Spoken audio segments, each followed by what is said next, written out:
پھر ذرا میرے سوالات کے جواب دیتے رہیے۔ آپ اس نوکر کے متعلق کیا کہیں گے جو آقا کی مقرر کی ہوئی ڈیوٹی پر جانے کے بجائے ہر وقت بس اس کے سامنے ہاتھ باندھے کھڑا رہے اور لاکھوں مرتبہ اس کا نام جپتا چلا جائے؟ آقا اس سے کہتا ہے کہ جا کر فلاں فلاں آدمیوں کے حق ادا کر، مگر یہ جاتا نہیں، بلکہ وہیں کھڑے کھڑے آقا کو جھک جھک کر 10 سلام کرتا ہے اور پھر ہاتھ باندھ کر کھڑا ہو جاتا ہے۔ آقا اسے حکم دیتا ہے کہ جا اور فلاں فلاں خرابیوں کو مٹا دے، مگر یہ 1 انچ وہاں سے نہیں ہٹتا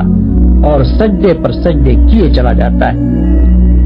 آقا حکم دیتا ہے کہ چور کا ہاتھ کاٹ دے، یہ حکم سن کر بس وہیں کھڑے کھڑے نہایت خوش الہانی کے ساتھ چور کا ہاتھ کاٹ دے، چور کا ہاتھ کاٹ دے 20 مرتبہ پڑھتا رہتا ہے، مگر ایک دفعہ بھی اس نظام حکومت کے قیام کی کوشش نہیں کرتا جس میں چور کا ہاتھ کاٹا جا سکے۔ کیا آپ کہہ سکتے ہیں کہ یہ شخص حقیقت میں آقا کی بندگی کر رہا ہے؟ اگر آپ کا کوئی ملازم یہ رویہ اختیار کرے تو میں نہیں جانتا ہوں کہ آپ اسے کیا کہیں گے، مگر حیرت ہے آپ پر کہ خدا کا جو نوکر ایسا کرتا ہے آپ اسے بڑا عبادت گزار کہتے ہیں۔ یہ ظالم صبح سے شام تک خدا جانے کتنی مرتبہ قرآن شریف میں خدا کے احکام پڑھتا ہے، مگر ان احکام کو بجا لانے کے لیے اپنی جگہ سے جنبش تک نہیں کرتا، بلکہ نفل پر نفل پڑھے جاتا ہے، 1000 دانہ تسبیح پر خدا کا نام جپتا ہے اور خوش الہانی کے ساتھ قرآن کی تلاوت کرتا رہتا ہے۔ آپ اس کی یہ حرکتیں دیکھتے ہیں اور کہتے ہیں کہ کیسا زاہد عابد بندہ ہے۔ یہ غلط فہمی صرف اس وجہ سے ہے کہ آپ عبادت کا صحیح مطلب نہیں جانتے۔ ایک اور نوکر ہے جو رات دن ڈیوٹی تو غیروں کی انجام دیتا ہے، احکام غیروں کے سنتا اور مانتا ہے، قانون پر غیروں کے عمل کرتا ہے اور اپنے اصلی آقا کے فرمان کی ہر وقت خلاف ورزی کیا کرتا ہے، مگر سلامی کے وقت آقا کے سامنے حاضر ہو جاتا ہے اور زبان سے آقا ہی کا نام جپتا رہتا ہے۔ اگر آپ میں سے کسی شخص کا نوکر یہ طریقہ اختیار کرے تو آپ کیا کریں گے؟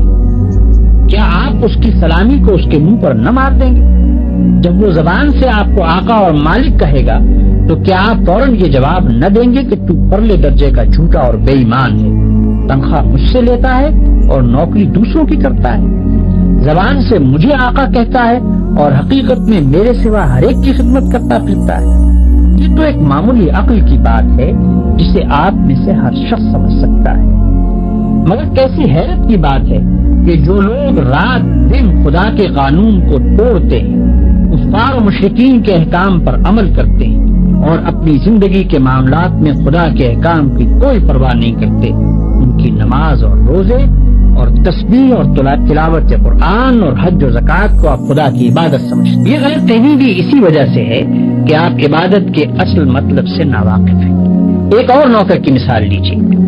آقا نے اپنے نوکروں کے لیے جو وردی مقرر کی ہے، یہ ٹھیک ناپ تول کے ساتھ اس وردی کو پہنتا ہے، بڑے ادب اور تعظیم کے ساتھ آقا کی خدمت میں حاضر ہوتا ہے، ہر حکم کو سن کر اس طرح جھک کر بسر و چشم کہتا ہے کہ گویا اس سے بڑھ کر اطاعت گزار خادم کوئی نہیں۔ سلامی کے وقت سب سے آگے جا کر کھڑا ہوتا ہے اور آقا کا نام جپنے میں تمام نوکروں سے بازی لے جاتا ہے، مگر دوسری طرف یہی شخص آقا کے دشمنوں اور باغیوں کی خدمت بجا لاتا ہے، آقا کے خلاف ان کی سازشوں میں حصہ لیتا ہے اور آقا کے نام کو دنیا سے مٹانے میں جو کوشش بھی وہ کرتے ہیں اس میں یہ کمبخت ان کا ساتھ دیتا ہے۔ رات کے اندھیرے میں تو آقا کے گھر میں نقم لگاتا ہے اور صبح بڑے وفادار ملازموں کی طرح ہاتھ باندھ کر آقا کی خدمت میں حاضر ہو جاتا ہے۔ ایسے نوکر کے متعلق آپ کیا کہیں گے؟ یہی نہ کہ وہ منافق ہے، باغی ہے، نمک حرام ہے، مگر خدا کے جو نوکر ایسے ہیں ان کو آپ کیا کہیں گے؟ آپ سمجھتے ہیں کہ ہاتھ باندھ کر قبلہ رو کھڑے ہونا، گھٹنوں پر ہاتھ رکھ کر جھکنا، زمین پر ہاتھ ٹیک کر سجدہ کرنا اور چند مقرر الفاظ زبان سے ادا کرنا، بس یہی چند افعال اور حرکات بجائے خود عبادت ہے؟ آپ سمجھتے ہیں کہ رمضان کی پہلی تاریخ سے شوال کا چاند نکلنے تک روزانہ صبح سے شام تک بھوکے پیاسے رہنے کا نام عبادت ہے؟ آپ سمجھتے ہیں کہ قرآن کے چند رکوع زبان سے پڑھ دینے کا نام عبادت ہے؟ آپ سمجھتے ہیں کہ مکہ معظمہ جا کر کعبے کے گرد طواف کرنے کا نام عبادت ہے؟ غرض آپ نے چند افعال کی ظاہری شکلوں کا نام عبادت رکھ چھوڑا ہے، اور جب کوئی شخص ان شکلوں کے ساتھ ان افعال کو ادا کر دیتا ہے تو آپ خیال کرتے ہیں کہ اس نے خدا کی عبادت کر دی اور اس کی تخلیق کا مقصد پورا ہو گیا، اب وہ اپنی زندگی میں آزاد ہے کہ جو چاہے کرے۔ لیکن اصل حقیقت یہ ہے کہ اللہ نے جس عبادت کے لیے آپ کو پیدا کیا ہے اور جس کا آپ کو حکم دیا ہے وہ کچھ اور ہی چیز ہے۔ وہ عبادت یہ ہے کہ آپ اپنی زندگی میں ہر وقت ہر حال میں خدا کی اطاعت کریں اور ہر اس قانون کی پابندی سے آزاد ہو جائیں جو قانون الہی کے خلاف ہے۔ آپ کی ہر جنبش اس حد کے اندر ہو جو خدا نے آپ کے لیے مقرر کی ہے، آپ کا ہر فعل اس طریقے کے مطابق ہو جو خدا نے بتا دیا ہے۔ اس طرز پر جو زندگی آپ بسر کریں گے وہ پوری کی پوری عبادت ہوگی۔ ایسی زندگی میں آپ کا سونا بھی عبادت ہے اور جاگنا بھی، کھانا بھی عبادت ہے اور پینا بھی، چلنا پھرنا بھی عبادت ہے اور بات کرنا بھی، حتیٰ کہ اپنی بیوی کے پاس جانا اور اپنے بچے کو پیار کرنا بھی عبادت ہے۔ جن کاموں کو آپ بالکل دنیا داری کہتے ہیں وہ سب دینداری اور عبادت ہیں اگر آپ ان کو انجام دینے میں خدا کی مقرر کی ہوئی حدوں کا لحاظ کریں اور زندگی میں ہر قدم پر یہ دیکھ کر چلیں کہ خدا کے نزدیک جائز کیا ہے اور ناجائز کیا، حلال کیا ہے اور حرام کیا، فرض کیا چیز کی گئی ہے اور منع کس چیز سے کیا گیا ہے، کس چیز سے خدا خوش ہوتا ہے اور کس سے ناراض ہوتا ہے۔ مثلاً آپ روزی کمانے کے لیے نکلتے ہیں، اس کام میں بہت سے مواقع ایسے بھی آتے ہیں جن میں حرام کا مال کافی آسانی کے ساتھ آپ کو مل سکتا ہے۔ اگر آپ نے خدا سے ڈر کر وہ مال نہ لیا اور صرف حلال کی روٹی کما کر لائے تو یہ جتنا وقت آپ نے روٹی کمانے پر صرف کیا یہ سب عبادت تھا، اور یہ روٹی گھر لا کر جو آپ نے خود کھائی اور اپنی بیوی بچوں اور خدا کے مقرر کیے ہوئے دوسرے حقداروں کو کھلائی، اس سب پر آپ اجر و ثواب کے مستحق ہو گئے۔ آپ نے اگر راستہ چلنے میں کوئی پتھر یا کانٹا ہٹا دیا اس خیال سے کہ خدا کے بندوں کو تکلیف نہ ہو تو یہ بھی عبادت ہے۔ آپ نے اگر کسی بیمار کی خدمت کی یا کسی اندھے کو راستہ چلایا یا کسی مصیبت زدہ کی مدد کی تو یہ بھی عبادت ہے۔ آپ نے اگر بات چیت کرنے میں جھوٹ سے، غیبت سے، بدگوئی اور دل آزاری سے پرہیز کیا اور خدا سے ڈر کر صرف حق بات کی تو جتنا وقت آپ نے بات چیت میں صرف کیا وہ سب عبادت میں صرف ہوا۔ بس خدا کی اصلی عبادت یہ ہے کہ ہوش سنبھالنے کے بعد سے مرتے دم تک آپ خدا کے قانون پر چلیں اور اس کے احکام کے مطابق زندگی بسر کریں۔ اس عبادت کے لیے کوئی وقت مقرر نہیں ہے، یہ عبادت ہر وقت ہونی چاہیے۔ اس عبادت کی کوئی ایک شکل نہیں ہے، ہر کام اور ہر شکل میں اسی کی عبادت ہونی چاہیے۔ جب آپ یہ نہیں کہہ سکتے کہ میں فلاں وقت خدا کا بندہ ہوں اور فلاں وقت اس کا بندہ نہیں ہوں تو آپ یہ بھی نہیں کہہ سکتے کہ فلاں وقت خدا کی بندگی و عبادت کے لیے ہے اور فلاں وقت اس کی بندگی و عبادت کے لیے نہیں ہے۔ بھائیوں، آپ کو عبادت کا مطلب معلوم ہو گیا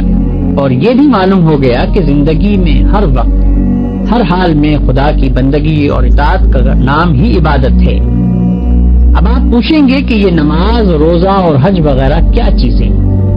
اس کا جواب یہ ہے کہ دراصل یہ عبادتیں جو اللہ نے آپ پر فرض کی ہیں ان کا مقصد آپ کو اس بڑی عبادت کے لیے تیار کرنا ہے جو آپ کو زندگی میں ہر وقت ہر حال میں ادا کرنی چاہیے۔ نماز آپ کو دن میں 5 وقت یاد دلاتی ہے کہ تم اللہ کے بندے ہو، اسی کی بندگی تمہیں کرنی چاہیے۔ روزہ سال میں 1 مرتبہ پورے 1 مہینے تک آپ کو اسی بندگی کے لیے تیار کرتا ہے۔ زکوٰۃ آپ کو بار بار توجہ دلاتی ہے کہ یہ مال جو تم نے کمایا ہے یہ خدا کا عطیہ ہے، اس کو صرف اپنے نفس کی خواہشات پر صرف نہ کر دو بلکہ اپنے مالک کا حق ادا کرو۔ حج دل پر خدا کی محبت اور بزرگی کا ایسا نقش بٹھاتا ہے کہ اگر 1 مرتبہ وہ بیٹھ جائے تو تمام عمر اس کا اثر دل سے دور نہیں ہو سکتا۔ ان سب عبادتوں کو ادا کرنے کے بعد اگر آپ اس قابل ہو گئے کہ آپ کی ساری زندگی خدا کی عبادت بن جائے تو بلا شبہ آپ کی نماز نماز ہے اور روزہ روزہ ہے، زکوٰۃ زکوٰۃ ہے اور حج حج ہے۔ لیکن اگر یہ مقصد پورا نہ ہوا تو محض رکوع اور سجدہ کرنے اور بھوک پیاس کے ساتھ دن گزارنے اور حج کی رسمیں ادا کر دینے اور زکوٰۃ کی رقم نکال دینے سے کچھ حاصل نہیں۔ ان ظاہری طریقوں کی مثال تو ایسی ہے جیسے ایک جسم کہ اگر اس میں جان ہے اور وہ چلتا پھرتا اور کام کرتا ہے تو بلا شبہ ایک زندہ انسان ہے، لیکن اگر اس میں جان ہی نہیں تو وہ ایک مردہ لاش۔ مردے کے ہاتھ، پاؤں، آنکھ، ناک سبھی کچھ ہوتے ہیں مگر اس میں جان نہیں ہوتی، اس لیے تم اسے مٹی میں دبا دیتے ہو۔ اسی طرح اگر نماز کے ارکان پورے ادا ہوں یا روزے کی شرطیں پوری ادا کر دی جائیں مگر خدا کا خوف، اس کی محبت اور اس کی وفاداری و اطاعت نہ ہو جس کے لیے نماز اور روزہ فرض کیا گیا ہے، تو وہ بھی ایک بے جان چیز ہوگی۔